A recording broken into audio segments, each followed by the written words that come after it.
Good morning, everybody. Man, I got to tell you, I was up early today. I have literally studied my tail off to create this broadcast for you. And I got to tell you, there's always something that happens right in life. You know, we talked about a while back, your flight is now departing at. Well, I had a now departing at moment this morning at 6:30. I had set my timer to go off at 6:30, and the time zone had got changed somehow in my computer, and my StreamYard locked up on me. And I so apologize for coming on late, but I was on time. Now, this is what you get when you're trying to do a little too much. This is what you get, right? When you're trying a little extra hard to, this is what you get, man. So I know some of you have fun with my technology challenges, but I got to tell you, I don't have fun with them. I tell you, the horror of pressing go live and it locked me out. So listen, I really wanted to, I had to recreate my whole setup in StreamYard like within 5 minutes and try to find a way to reboot the system. And so we did the workaround, but I really didn't want to miss this morning. I'm so excited to be with you every morning. Matter of fact, I feel so compelled to do this that obviously I'm in Cancun, Mexico. I feel so compelled to follow through with my commitment to be on at 7:30 every morning.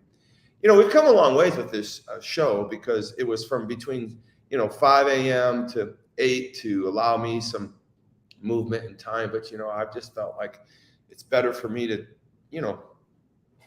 design my entire day around these few moments I have with you. And I feel that that's important. I feel it's that important that we all have something that important in our life that really we're not getting paid for, or we're not getting, we're not being told what to do. Something that we really can do that can both challenge maybe our own fears, but challenge our own knowledge levels, stretching our minds, stretching our ways, stretching the things that we do. And so, I said, I talked to Gary this week and some other people, and someone said, man, I just can't believe you go live every morning, Monday through Friday at 7:30 to 8 o'clock. And I said, oh, well, I mean, I do it. I prepare for it. I study for it, and I enjoy it. And they said, but isn't that hard? And I said, well, yeah, it was hard. It's hard to do anything in life. And I think all of us are in different places in our life right now. And it's important that we know that no matter where we are, no matter how successful we are, no matter what we do in this world, that we need to continue to strive to become better. We need to continue to strive to do more. We need to consider to strive to understand others more, right? And even though that maybe my wife and I are in a place where things aren't as difficult as they once were, I think it's important that we work on these things. And so I don't want to go into my later years and not be working, not be challenging my mind, and certainly not growing other people. So I want to just follow up with good morning, good morning, good morning. It's Thursday. I'm pretty sure it's Thursday. I think it's Thursday. It's coffee time, right? Let's have a drink of coffee. Let's talk about fulfillment. So yesterday we talked about fulfillment and the lack of fulfillment that I feel in my life. I don't lack fulfillment for others through my life, but I do lack fulfillment in my life.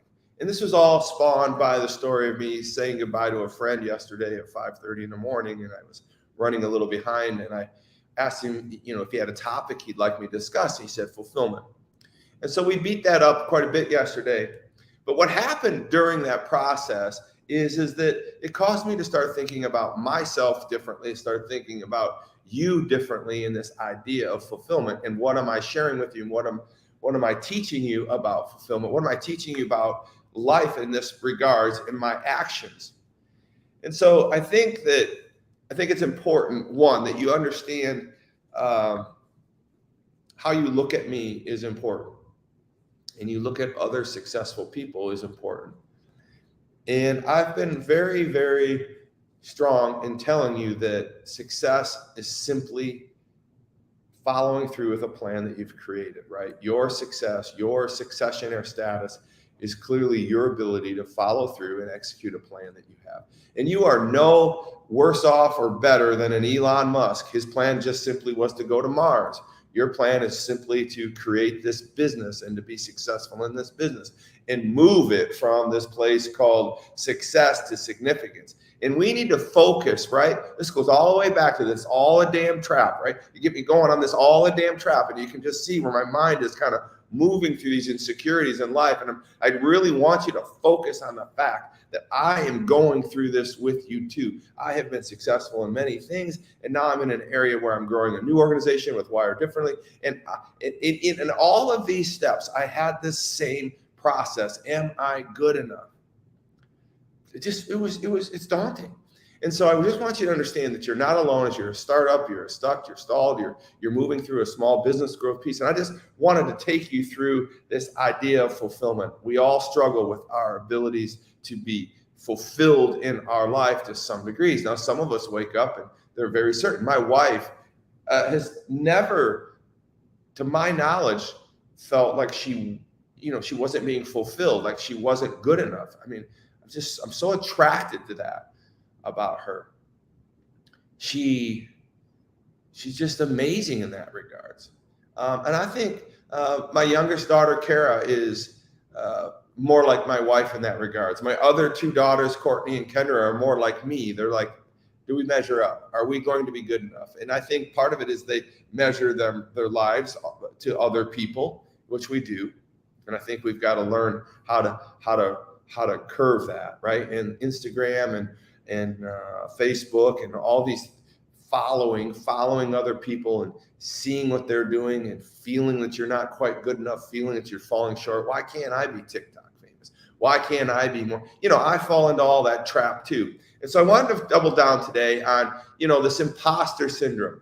And I'd heard first about this imposter syndrome a while back from my good friend, Chris Billups. And he was talking to me about imposter syndrome and some people in his life that are dealing with imposter syndrome. I said, well, tell me about what this imposter syndrome is. And he basically, you just kind of never feel good enough. And he wasn't big on details, but it was this idea of not being fulfilled, right? This not measuring up. And so as I went through this fulfillment, I started thinking, well, why don't I just share this entire imposter syndrome process with you? And so this morning, I simply want to just kind of bring the word to you. I just want to bring this idea of there really is this process out there called the imposter syndrome. And I want you to be better. I want you to be great at your craft. I want you to be a successionaire, but I also want you to know that you are just you. And I'm not going to be bold enough to say that you're always good enough as you, but I will be bold enough to tell you that you can always be better and that you should be striving to understand you. And if you want to grow a business and you want to grow a company and you want to grow and thrive in this economic world that we have to understand, though, that there are these cut points of being good enough. There are these cut points of being first team, second team, third team. There are levels of your brand, of an inexpensive brand or not so expensive brand and a very expensive brand. I mean, there's things in this world we just really have to acknowledge that do exist. There are people that are better at things than you. Todd, yes, there are people. I mean, I'm here at this event right now, and I got to tell you, I love talking about DISC. But the founder of DISC is here, and I watched him present yesterday, and he was absolutely amazing. He just breathed the content, right? He's better at it than me. He's better at, it's just the way it is, and I think you need to understand. So let's talk about how we're coping with how we measure up so that we don't get exhausted and we don't get tired and we don't quit trying to get to that next rung, that next ladder of success in our life. If we're trying to get from a $500,000 company to $1 million company, of course, $500,000 is not good enough for us because our goal is to be at $1 million. We have to understand that those things are truant to life. I mean, we have to understand that we are wired to be competitive and we're wired to compete with not only other people, but ourselves. But I do think sometimes we can take it too far. And I just want to tell you that I feel like maybe I have touched myself on this imposter syndrome a little bit. So then let me just tell you, this is diving into this from this idea of, am I fulfilled as a human being, as a speaker, as a teacher, as a coach, as an entrepreneur, as a father, as a parent? Am I fulfilled? Do I feel like I have done enough? Do I feel that I am good enough? And the answer to that is no, I don't feel like I'm good enough all the time. So I kind of want to work through this imposter syndrome. Then I want to take you through this part where, yeah, you're supposed to be critical of yourself. I don't want to get too caught up in the wokey dokey terminology and just like everybody gets a medal and everybody's supposed to feel great about themselves all the time. Obviously God made you who you are, and I want you to work with what you have, but obviously you can certainly disappoint God by not following through with your God-given gifts or trying to become better. God didn't just place us down here not to seek him, and he is a God of forgiveness, love, grace, and excellence, right? He wants these things. So fulfillment, we talked about it. I'm so bad at fulfillment, I can't spell fulfillment. But which led us into, I am an imposter. Am I an imposter? So what is an imposter? So let's just basically take what an imposter is this morning in this quick breakdown. And tomorrow we're going to dive into it even a little deeper. But I just want you to understand, what is an imposter? What is imposter syndrome? And maybe I can help you work with that. Now, this message isn't for everybody, but I got to tell you, 70% of the workplace in America right now will experience imposter syndrome at some point of their life. So let's first find out what an imposter is. Imposter is a noun. A person who practices deception under an assumed character, identity, or name, right? So when you hear, am I an imposter? Todd Saylor, are you an imposter? And I say, yeah. You're like, oh my gosh, right? That's a bad thing. And it is a bad thing. And so I want you to understand that if you feel like you're something you're not, that is a bad thing. And so when you call it the imposter syndrome, you feel inaccurately that you're not who you are, or you're not good enough for who you're supposed to be, which creates this imposter syndrome within you. The world doesn't think you're an imposter. You think that the world may think that you're an imposter, and that's the imposter syndrome, right? Imposter syndrome. So let me move this here. I did a little bit of research, and that's why I was so nervous when my show didn't start, because I thought I was going to lose my content. So imposter syndrome is a tendency, not a type of person. So I want you to understand that you can suffer from imposter syndrome, which is not a clinical term, right? This is the world's term. In 1970, they started to come up with the imposter phenomena, and then it turned into the imposter syndrome. And there's lots of things wrote on it. Check it out. But it's basically this idea of not feeling that you're good enough in the workplace in many regards. And we're going to talk about that next.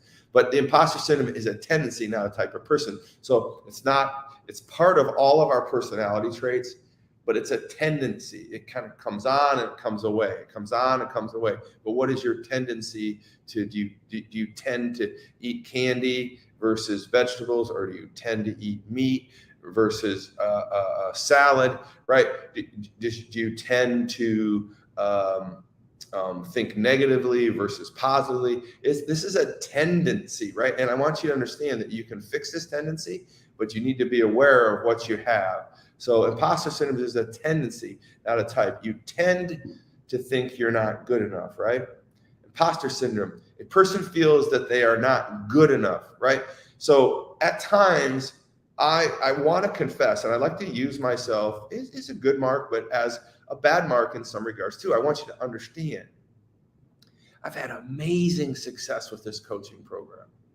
I've had amazing success in the donut capital of the world. I had amazing success in my athletic career. I had amazing success in raising my family. I've had amazing success in creating Pacer systems in corporate. I've had amazing success in almost everything I've done. But I always feel there's a spot in that process that it's just not good enough. And I'm going through it right now when I'm building the curriculum of Wired Differently. And I'm hard on I thank my team for that feeling of not being good enough. And I push them a little bit harder, and I create these meetings to drive people, and they're all good, productive meetings. Don't get me wrong. You have to be a hard worker, but you need to be aware of what are your feelings. Are they imposter feelings, or are they true given leadership feelings? And so when we're driven by our insecurities and we're driven by this imposter syndrome feeling, we're not being constructive. And so let's just describe what the imposter syndrome is today. And then tomorrow, we're going to talk about symptoms. Actually, we're going to talk about how to deal with it. Again, another definition: a person who lacks confidence or wrongly feels that they are not performing at an accomplished level. Listen, I know if you're working with me and I'm coaching you, you're performing at an accomplished level, or I will tell you you're not performing at an accomplished level, right? And one of the best resources for the imposter syndrome is a coach, right? Because they are going to tell you the things that you need to hear, the truth that you need to hear to move through these things. And I have surrounded myself with people, mostly people that are willing to stand up at critical moments and say, you know, Todd, stop feeling the way that's not true, right? All right. So what causes imposter syndrome? I just wanted to break this down for a little bit because I want you to understand 70% of the workplace is going to feel this way at some given tendency of theirs at some given time. The feeling that you're not good enough, the feeling that you don't measure up, the feeling that you're never going to accomplish what you need to be, woe-is me. And it's a problem because it will cost you your job. It will cost you the success of the project if you can't push through this feeling of imposter syndrome, right? So what causes imposter syndrome? So I want to just give you some of these technical terms that I've read off of the internet, and I've done my research. And so what causes this? Well, competitive environments cause an imposter syndrome.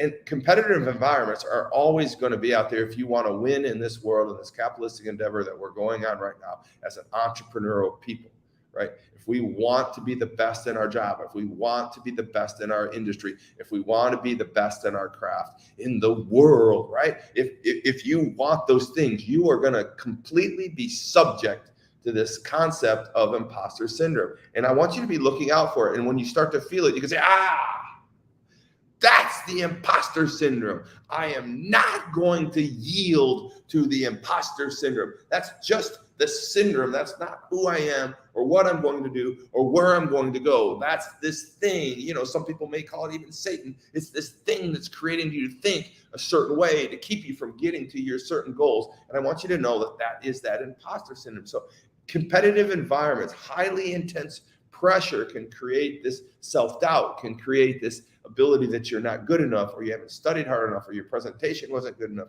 or you're never going to measure up. The achievement, the intense pressure to achieve is what I just said. Perfection, this idea of perfection is the only answer to every equation.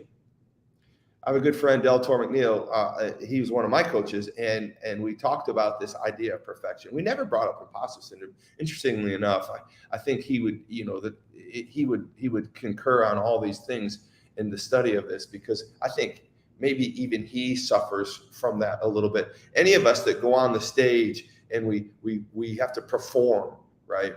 We wonder how people feel. Was it good enough? I know when I walk off and Chad or someone says, man, great job, I say, man, I could have done it better.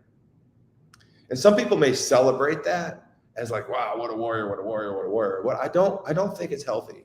Not all the time. Now, there are sometimes I walk off the stage like, man, I left a whole story out. I spoke for an hour and I forgot one of my key stories. Bottom line is the crowd never knew that, but I knew it. And so those negative thoughts set in. So your intense pressure to achieve perfection is a real problem when you're driving imposter, because you never can really reach perfection. Del Toro once told me, he says, done is better than perfect every time, right? Because once you're done and you can make adjustments. Perfection kind of lingers and goes on and on and on and on and on. And you miss the mark, you miss the call, you miss the stock purchase, you miss the presentation, you miss the moment to release your great idea. Come on now, done is better than perfect every time. I think this is another interesting thing for imposter syndrome. Family dynamics, right? Are you measuring up with your sisters? Are you measuring up with your brothers? Are you children? Are you measuring up with your father? And so that's one of the things that has really created some of these thoughts in my mind. Is my father was such a great man, and I remember as a little boy thinking, man, how am I ever going to measure up to him? I will never be. I could never be as great as he is. But it drove me to be great or greater in some measurement than even my father. And one of the things that I really was drawn to early on in my life, because my father wasn't a real Jesus preaching person. He did speak of God, but I did gravitate to Jesus, right? I felt like that road was much better for me through my wife, through my experiences in sports in college, through my friends. And I realized that part of me was a piece that could really excel in life and be great at becoming a Christian following Christ to help me release some of these pressures, right? And then I could go back and actually share something with my father and help him, which I did some 30 years later. And I actually wrote him a letter and a Bible, and I found that Bible, which is 20 years old now, where I witnessed to him. And he has agreed and told me that he's accepted the Lord and all those things. But I would just tell you this. So your family dynamics do create this idea of, will I ever measure up to my parents? Will I measure up to my mom? Will I measure up to my father? Will I measure up to my brother, my sister, or the older sibling? I think that really creates a dynamic and puts you in that position at some times. I think the other thing, not only just personal pieces that would create this imposter syndrome, I think that racism, plays in a role in it. If you're a Black person, or if you're a Spanish descent, Black or brown, or however people talk about that, I think it's very open now, and I think it's very healthy. But I think, though, that could lean into this imposter syndrome, not feeling like you're good enough. Sexism, women, for the most discriminated race in the world has always been women, right? They're never just good enough. They're never seen in the workplace as good enough. They're never, they're not ever been president of the United States. They're just never good enough, but yet they can do all the work and carry the load better than anybody on the planet. So I have a real special spot for women in my life. I have 4 of them and 5 of them in my house at any given time. I love the women in my life. I appreciate women. Pacer system is probably 75% women, because they get things done, and I appreciate them. And but sexism is a big part of it. Homophobia is part of it. Ableism is part of it. Discrimination is part of it. If some of these things are all kind of fit around your class of person, or you feel they fit around your class of person, then this would create the imposter syndrome. So I just want to wrap this up. I'm going to give you some of the symptoms of an imposter syndrome today. And I want you to understand that it's a tendency. It's not a disease. It's not something you can go to the psychiatrist or your doctor and get medicine for. I mean, I think medicine is probably the last answer for almost everything in life. But imposter syndrome is real. And I want you to understand that these are some of the symptoms, and I want you to feel like we can talk about these things. You can call me, you can DM me, you can get with Abby, we can have a conversation, but I want to coach you through it. I want you to understand I'm there with you. I've been through these things. I understand these things, and I'll read up and study more for these things. I'm not a doctor, I'm not a counselor, but I am a really good coach. And I really know that you need to get through these things in life, and this is one of them, to set you free into so many other things in your life. You need to realize that these are the things that are going to be in your way and blocking you from becoming a great business person, a great father, a great mother, a great human being. You have to have a more inflated self-worth than what this imposter syndrome is trying to do. It's trying to push you down. And it's a mindset. And I think it's something that Satan wants us to feel so we can't explode and explore and be expressive and be confident and grow our families, our own businesses, we really need to be aware of it. This is a core understanding of ourself, right? I want to be able to build you personally. I want to be able to build you spiritually, and I want to build you profitably. And I got to start with you personally, because I don't think you personally can get to you spiritually until you understand you're not there personally, spiritually, to get you spiritually, to get you to profitability that lasts. I mean, there's a lot of ways that we can teach about profitability, but most of them won't last if we don't do it in this order. Make sense? Here's the symptoms, and then we're going to wrap up today. Symptoms. You doubt your skills, which all of us doubt our skills at some point or another, but don't dwell on it. Don't walk around carrying that part of your personality. You're extremely self-critical.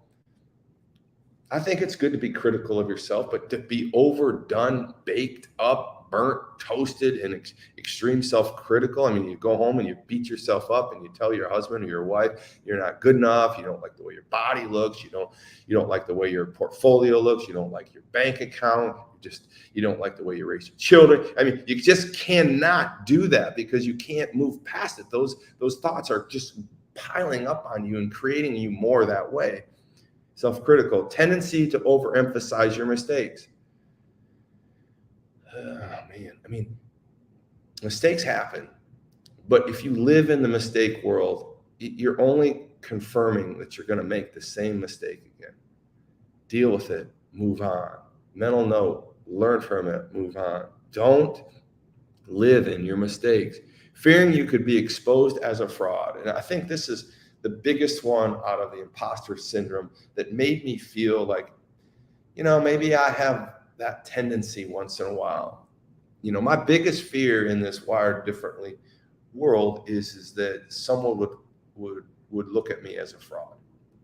I've spent an entire lifetime building financial institutions and other retail businesses and building a life built around God and Christ and my marriage, right? And I have not done it all right. This is not a confession day today. This is just the truth. Sin happens, right? But the fact that someone would think I'm a fraud mortifies me. And so the fact that I have that mortification mindset, that someone would come out and think that I'm not who I am, creates this fear that someone would think I'm a fraud. I'm not a fraud. I'm like the farthest thing in the world that is a fraud. I'm on this show every morning being transparent as possible. I get out and I speak and I travel the country and I work hard at it and I build these companies. I've got employees. I mean, I got all this social proof. You can go look at my book. I've got over, 15,000 comments on some of my ads for my books, Wired Differently. But yet there are times where I need to confess to you that I'm like, oh my gosh, I'm just not smart enough. How can I keep up the content? How can I keep up? I can't remember everything I wrote in my first book. Does that make me a fraud? No, it doesn't make me a fraud. What kind of thought is that, right? And this is this thought process that would create this tendency of being this imposter syndrome. You're not an imposter. It's that you're fearful of people thinking you may be an imposter, not as good as you think you are or portray yourself. Now listen, I am not that imposter and you are not that imposter, but that's the mindset that's creeping in on you, and we've got to stop it. We've got to stop it. We have to stop it. Feeling undeserving of success and believing you're not as competent and intelligent as others may think. So those are the two that I struggle the most with. Is that maybe some people don't think that I believe that I'm not as competent or intelligent as others. I also struggle with what if they come out and they say he's not real, which we know that's not the case. And one of the things that spawned all this is I get thousands and thousands of comments, which I went from 0 to no comments and no real social media to, over the last 4 years, quite a bit, thanks to Chris Billups and Chad Michael. But out of all the thousands and thousands of comments, I've really not had many negatives. Now I get some really wackos, I get some really mean stuff that are, I can't even take serious because they're just calling me bald and they're calling me goofy or, wannabe or whatever. They just do because they're not settled in their own life and I'm not for them. I get it. But I had one the other day that took apart one of my videos and said it wasn't true and posted it on social media. And that really bothered me. I mean, it really bothered me. And Chris and we had a conversation, I don't know, at 9:00 when I saw it happen. It's like, I get a lot of goofy stuff, but this one, I literally picked up the phone and called him from a wedding and said, man, these people are saying that I'm not real in this post. And I'm just like, man, and I have a commitment not to take bad posts down. And so I didn't take it down, but I dealt with it directly. And no matter what I said, which about the truth of the image that they were commenting about Wired Differently, they came back with some smart ass thing about like, whatever, no matter how much proof I showed it, images, content, links, like the harder I worked at it, the more they came back and just, it was just awful. But it really brought out that fraud because they were accusing me of being a fraud. By saying that's not true. That's not you. I'm like, that's me. That's my house. That's where I live. That's what I do. These are my people. This is what we do. There was nothing I could do to please them. But it really flushed out this fraud, fearful moment that somebody would take me for somebody who I'm not and think I'm trying to be somebody who I want to be. Now, listen, I will tell you this as I close this up. Imposter syndrome is real. But I will teach you in my mindset training, which I have in the past already, is that we have to be willing to leave who we are to become who we want to be. And the irony of this entire message, the irony of all this here is that we can't become somebody else. We can't take their identity. We can't say that, we're the donut capital of the world if we're not the donut capital of the world. We can't say that we're the greatest quarterback to ever play the game if we're not that. We cannot take other people's identities and assume those. But what we can do is create our own identity. Go out and create that identity from the fruits and the labor and the gifts and the genetics that we have right now. It's not an imposter to say, I want to be an astronaut and start living as an astronaut to become an astronaut. I wanted to be a nationally recognized speaker, so I started living my life as a nationally recognized speaker, and I became a nationally recognized speaker. I wasn't the donut capital of the world, so I started working at it and started living as the donut capital of the world, and then became the donut capital. There's a difference between imposter syndrome and manifestation. I will teach you this until I'm dead in my grave. I want you to see it to be it. And I want you to be it while you're seeing it, right? And if you can do those things and do it in a legitimate fashion and really own that piece of you, it's you. It's only you. You're not an imposter. You're the greatest in the world at being you. Nobody can be better at you than you. You don't have to measure yourself to someone else to be you because you're only you. You're the number one you. You're good enough. But you gotta kick some ass to get there, man. You gotta put in the reps. You gotta believe it and see it, right? You gotta see it and believe it. You've gotta drive. And I want you to push off some of these demons that are driving into your mind that you may be a fraud, that you're not good enough, or you'll never measure up. Because actually, I want you to use those feelings and say, whoops, that's this imposter syndrome. And whoops, I'm going to blow on past that. I'm going to fly right over that. And I am going to be that person. I am going to be that company. I am going to be that father. I am not going to be derailed by some syndrome. All right. Well, this was an enlightening day. I'm sorry I started a little late for you guys, but listen, I felt like there was a lot of content here.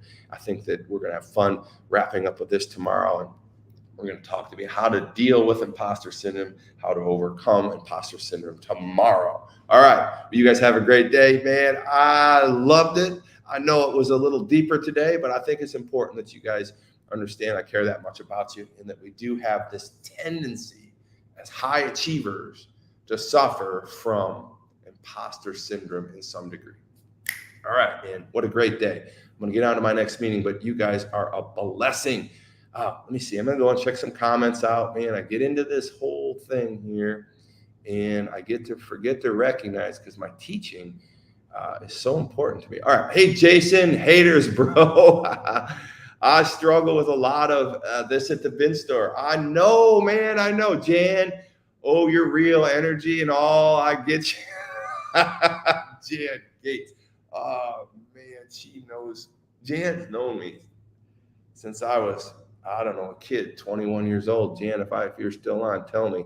I think I was speaking to you, all you people. Christopher Billups, very discussion this morning. Chris Billups, I did get some of this from you. Thank you very much, Elizabeth Grayskull. It's very thought-provoking. Jason, bro, deep, bro. I don't want to go deep. Oh, man, because I get emotional. Speak it. Jan Gates, winners have the most haters. Haters just jealous.